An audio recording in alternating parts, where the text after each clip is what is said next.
हरे कृष्णा। भगवत गीता 10वां अध्याय जो विभूति योग है और इसमें चतुश्लोकी भगवत गीता जिसे कहते हैं, ये जो 4 अत्यंत महत्वपूर्ण जो श्लोक है 10वें अध्याय का श्लोक क्रमांक 8वें से जो है 11वें श्लोक तक। तो ये 4 श्लोक जो भगवत गीता के संपूर्ण सार जो बताते हैं, जो हम और भगवान का संबंध और संबंध प्रस्थापित करने के लिए जो क्रिया है वो अभिधेय। तो कैसा संबंध प्रस्थापित किया जाता है जब हम भगवान जो हमारे पिता हैं उनको हम जान लेते हैं, और फिर ये अभिधेय जो क्रिया है संबंध स्थापित करने के लिए, वो अल्टीमेटली ये साधारण संबंध नहीं है। तो ये संबंध ऐसा प्रयोजन जो प्रेम, अनकंडीशनल लव, जो अन्य अभिलाषिता शून्य, ऐसा ये परिपूर्ण विकसित प्रेम, ये अल्टीमेटली उसका ध्येय है।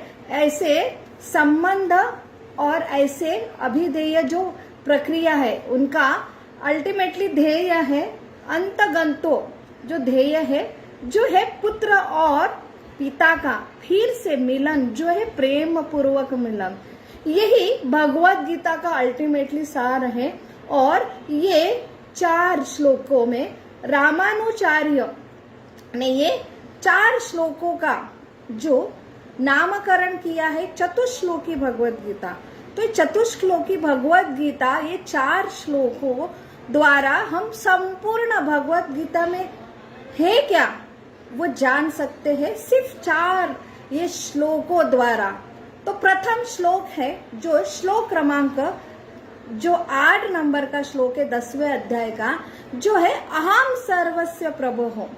जो भगवान कहते हैं कि अभी तक जो भक्ति योग प्रारंभ किया है 7वें अध्याय से, तो ये सारा जो कुछ जड़ है और जो कुछ चेतन है, सारे ये भौतिक जगत, एक ब्रह्मांड, ऐसे अनेक ब्रह्मांड का सारा जो भौतिक और आध्यात्मिक जगत का सबका मूल स्तोत्र जो हो वो मैं हूँ।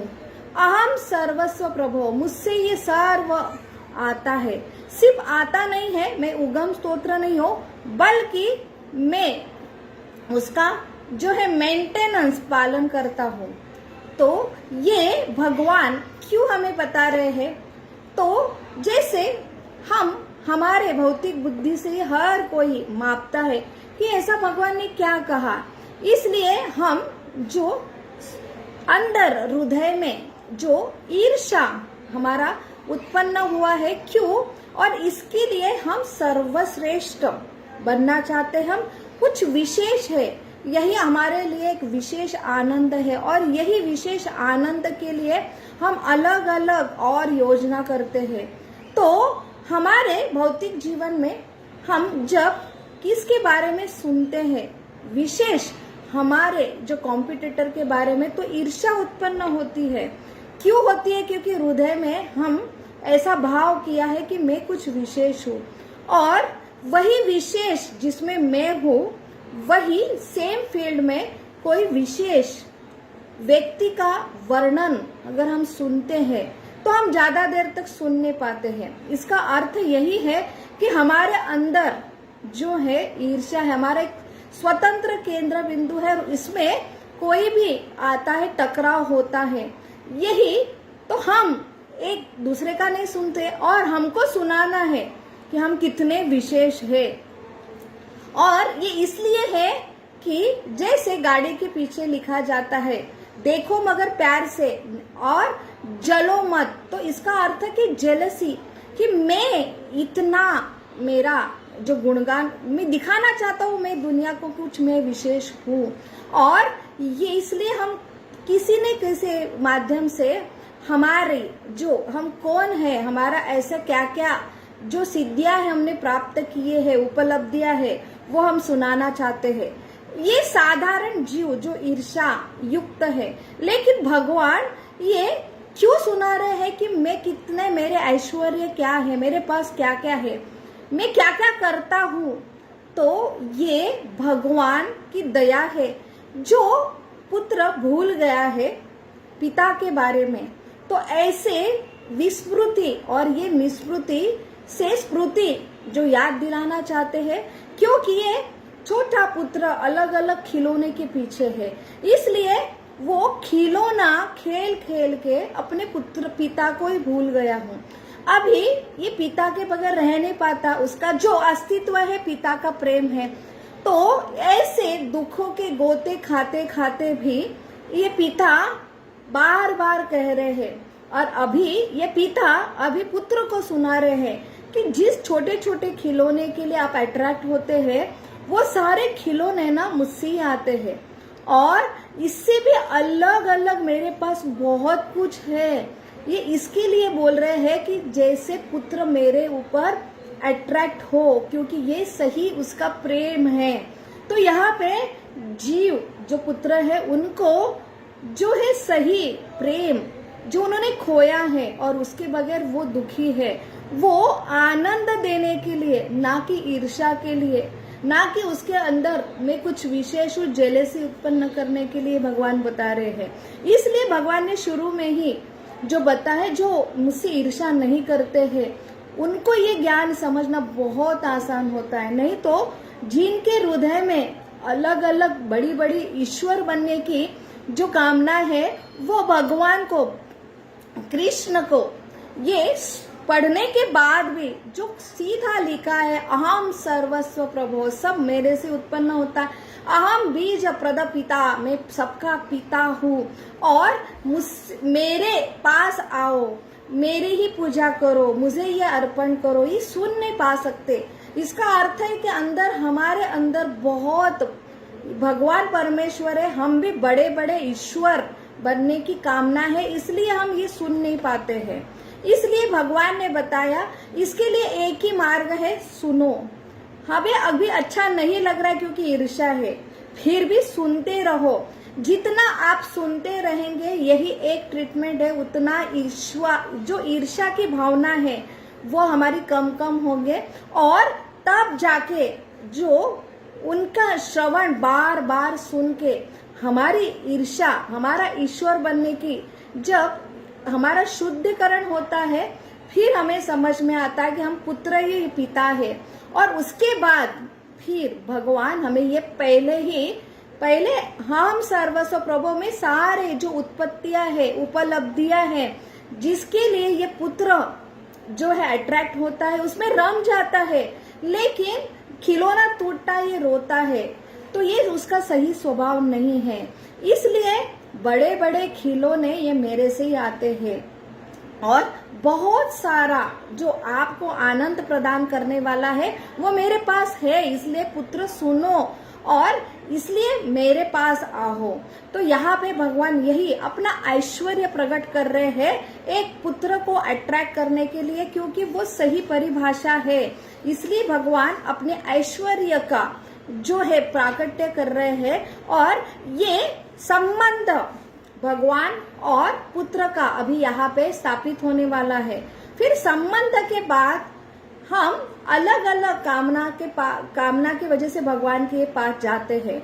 जैसे समझते हैं कि भगवान के पास सब कुछ है जो मुझे चाहिए, इसलिए शुरू में हम जो है कामना के लिए जाते हैं, और उसके बाद फिर शुद्ध होते हैं। लेकिन सबसे जरूरी है कि हम ऐसे अनकंडीशनल प्रेम के तत्व से बने हैं, और वो तत्व तक जाना ये प्रयोजन है। तभी हम जो हमारा जो खोया हुआ सच्चिदानंद आनंद प्राप्त कर सकते हैं।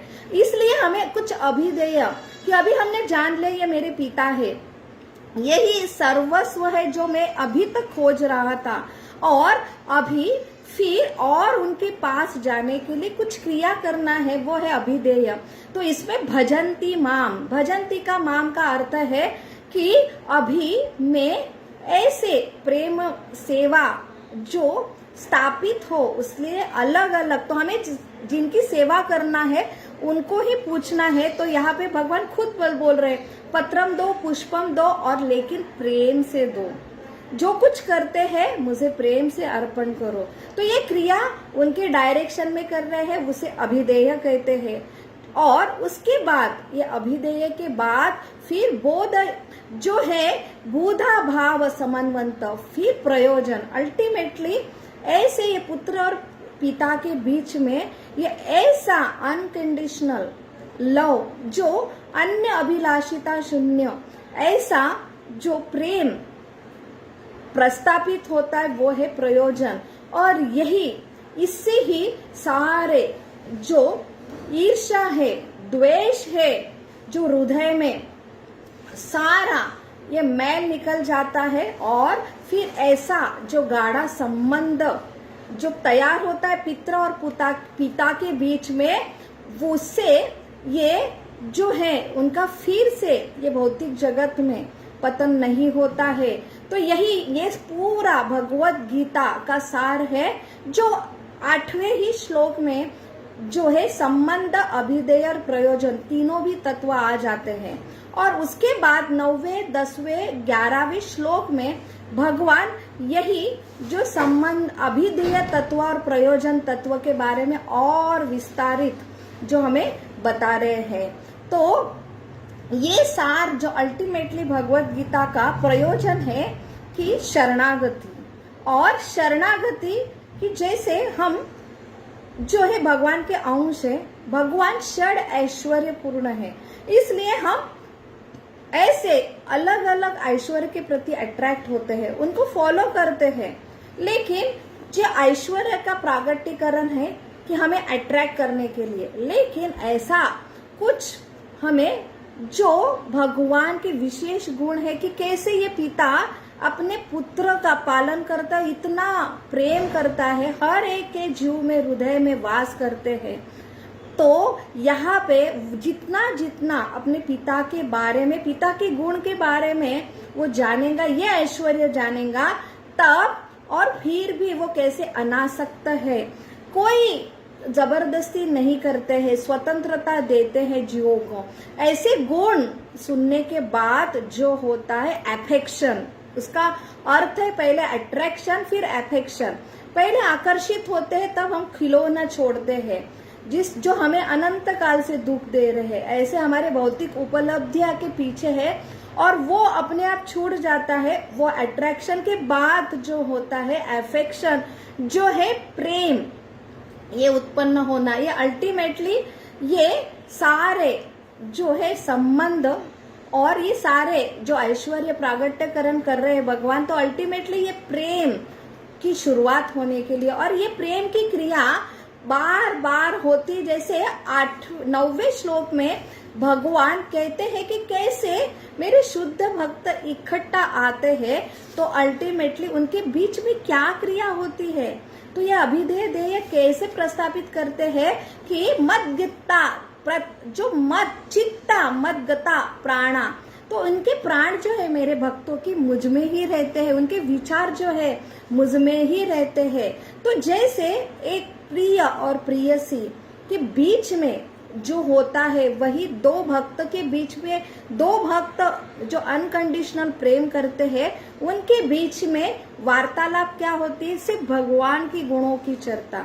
तो जो आनंद दो प्रियसी और प्रियकर के बीच में होता है, वही उससे भी ज्यादा आनंद जो है दो भक्त मेरे चर्चा में लेते हैं, वही उनका मैं प्राण हूँ। तो उनका जो परस्परम बोधयंतयन, उनका परस्पर में क्या वार्तालाप होता है, तो यही एक जीवन का आनंद है जो मेरे भक्त मेरे चर्चा में लेते हैं। तो ये मत चित्ता मत गीता, हम यहाँ पे इकट्ठा आते हैं तो एक दूसरे की बुराई हम सुनते हैं और उसमें हमको बहुत आनंद आता है। और यहाँ पे दो भक्त आते हैं तो यहाँ पे भगवान की गुणगान जो है, स्तुति लीला, जो हम यहाँ पे अलग अलग हमको टेस्ट चाहिए। इसलिए हर मूवी में हर टाइम हमें नया क्लाइमेक्स चाहिए, नए हीरो हीरोइन चाहिए। तो एक ही जो है हम रिपीट ज्यादा नहीं देख सकते। एक ही न्यूज़पेपर की न्यूज है, हम वो ज्यादा देर तक पढ़ नहीं सकते हैं, हमें रोज नई न्यूज चाहिए।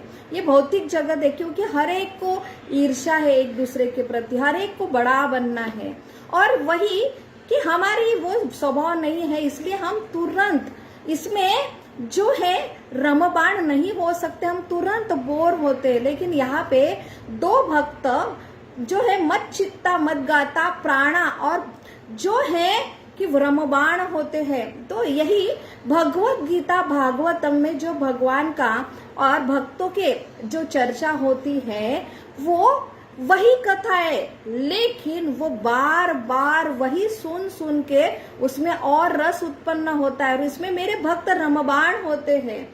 तो उनको कोई बोर, बहुत दूर की बात है, वो तुष्टंते इतने तुष्ट हो जाते हैं और उनकी तुष्टि है, तृप्त होने के बाद और वो जो है रमबाण होते, क्योंकि आनंद बुद्धि वर्धनम, उनके आनंद के बुद्धि का वर्धन होते ही जाता है।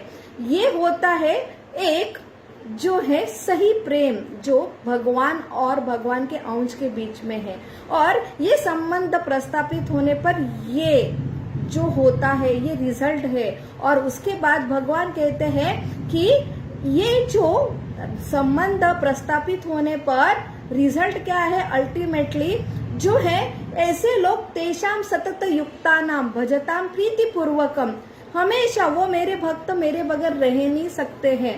तो ऐसे भक्त की जो तेषाम सतत युक्ता नाम, हमेशा मेरे में युक्त रहते हैं, भजत करते हैं, मेरा गुणगान करते हैं। और ददामी बुद्धि योगम स्तम, कि मैं ऐसी बुद्धि जो सब सर्वश्रेष्ठ बुद्धि है कि जो है ये जगत में हम आए हैं, ये दुखालय अशाश्वतम ऐसा जेल है। तो यहाँ पे हम अपने बुद्धि से कितना कुछ उपलब्धियां पाए या और कुछ भी ऐसी यहाँ पे रहने के लिए ऐसे ऐसे बहुत चंद्र में जाने का हम प्रयास कर रहे हैं कि ये हमें लगता है ये हमारी मनुष्य की प्रगति है कि हम अभी ऐसे यहाँ से ये पृथ्वी लोक से चंद्र लोक में जाने का प्रयास कर रहे हैं, क्योंकि वहां पे और जो है एंजॉयमेंट है। तो अल्टीमेटली जो जेल है उसमें ही हम बड़े बड़े जो है खोज करके अलग अलग बड़े बड़े ऐसे उपलब्धियां जैसे एसी रूम और बहुत सारे रहने की सुविधा कर रहे हैं। तो ये अल्टीमेटली कि हम जान ही नहीं पाएंगे ये जेल है और ये जेल ही मेरे दुख का कारण है। तो ये सबसे बड़ा ज्ञान है कि भगवान के बारे में समझना, जो है मेरा प्रेम भूला है उसके बारे में समझना, वो प्रस्थापित करना और अल्टीमेटली जेल से मुक्त होना, ये सबसे बड़ी बुद्धि है। और वो बुद्धि है ऐसे मेरे भक्तों को मैं स्वयं प्रदान करता हूँ। ये बुद्धि के लिए बहुत ये विद्वान होने की जरूरत नहीं है, इंटेलिजेंस की जरूरत नहीं है। तो जो मेरे प्रेम पूर्वक सेवा में लगे रहते हैं उनको मैं अंदर से खुद बुद्धि प्रदान करता हूँ। ये ददामी बुद्धि योगस्तम, कि मेरे पास वो फिर से आ सकते हैं ऐसे दुखालय जगत से मुक्त होके। ऐसे ये दुखालय जगत कि हम क्यों गिरे, क्योंकि हमें हृदय में इतनी दुखालय ऐसे जो अनर्थ है उससे सही मुक्ति जब पाते हैं, जब सच्चिदानंद आनंद अंदर तैयार होता है और यही इससे ही प्रेम पूर्वक संबंध प्रयोजन तक जब पहुंचते हैं तब हम ये मेरे जीव मेरे पास आते। तो सबसे बड़ी बुद्धि है कि भगवान जो है उनका और हमारा रिलेशन प्रेम पूर्वक प्रस्थापित करना, ये सबसे बड़ी युक्त जैसे योग है, वही भक्ति योग है, वही शुद्ध भक्ति योग है जो यहाँ पे भगवान हमें ये चतुश्लोकी भगवत गीता में हमें समझा रहे हैं। तो ये संबंध अभिधेय और प्रयोजन है जो हमें ये तात्पर्य में प्रभुपाद के जैसे शुद्ध भक्तों द्वारा समझना बहुत आसान होता है। तो यही चतुश्लोकी भगवत गीता जो है पूरे भगवत गीता का जो सार है कि कैसे ये जीव अलग होता है और यही दुख का कारण है। फिर से भगवान से ही सुनेंगे, शुद्ध भक्त से जो प्रेम करते हैं उनसे बार बार सुनेंगे। पहले बार भगवत गीता पढ़ के नहीं समझते हैं, सुन के भी नहीं समझते, लेकिन फिर भी ऐसे सुनने के प्रोसेस में लगे रहते हैं। फिर हमें ऐश्वर्य के बारे में भगवान का समझ में आता है, फिर हम अट्रैक्ट होते, फिर ऐसे उपदेश जो अभिधेय तत्व करते हैं और उसके बाद अल्टीमेटली जो प्रयोजन है वो प्राप्त होता है, यही संदेश दे रहा है भगवत गीता चतुश्लोकी, जो 10वें अध्याय में जो 4 श्लोकों का वर्णन है। हरे कृष्णा कृष्णा कृष्णा हरे हरे, हरे राम राम राम हरे हरे। बहुत बहुत धन्यवाद। हरे कृष्णा। दंडवत प्रणाम। दंडवत प्रणाम।